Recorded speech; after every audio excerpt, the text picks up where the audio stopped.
кезде Юсуф алейхиссалам: жоқ, сендер мені кішкентай кезімде не істедіңдер? Лақтырдыңдар. Құдықтың ішінде мен жалғыз қалдым, одан құл болдым, түрмеде отырдым. Сендердің кесірлерің осының барлығы, басын шабыңдар бәрінің, деді ма? Жоқ.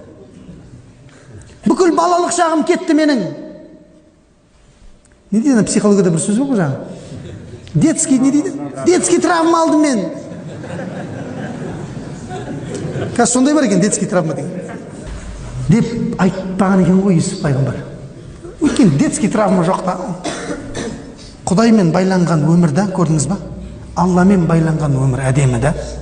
Сен ешқандай травмаға, сені ешқандай өз-өзіңе қол жұмсауға апармайды. Құдаймен байланған өмір. Білесің, өйткені бұл Алланың жасап атқан тағдыр екен. Бұның артында керемет нәрсе күтіп тұрған білесіз. Міне, травманың көкесін алған пайғамбар саллаллаху алейхи вассалам ғой, мысалға да. Травманы алып